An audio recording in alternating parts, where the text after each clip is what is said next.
તપન હિતેન્દ્રભાઈ દેસાઈ। પરિસ્થિતિ હમણાં વરસાદ રાતનાનો ચાલુ છે, કમસે કમ 2-2.5 વાગ્યાથી ચાલુ છે વરસાદ। તો એટલું બધું પાણી ભરાઈ ગયું છે કે હમણાં અમારે પરિસ્થિતિ થોડી ગંભીર છે। આ બધું પાણી છે, હાલમાં અડધો કલાક વરસાદ પડ્યો તો અમારે આ બધું ઘરમાં બી પાણી આવવાની શક્યતા છે।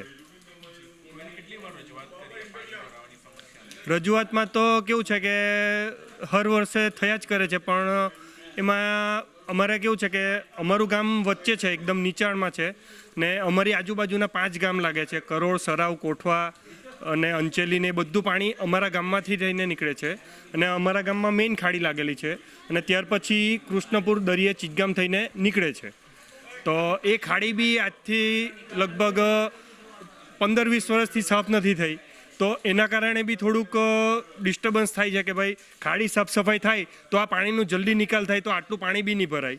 તો એના કારણે બી આજે 20 વર્ષથી ખાડી કદાચ સાફ નથી થઈ અમારા ગામમાં, તો ઉપર એટલું પેમેન્ટ નહીં હોય પંચાયત પાસે કે ખાડી સાફ કરી શકે, કારણ કે અહીંથી તે ખરસાડથી તે ચિતગામ દરિયા સુધીની ખાડી સાફ કરવાની એટલે બહુ ખાસું બજેટ જોઈએ। તો એના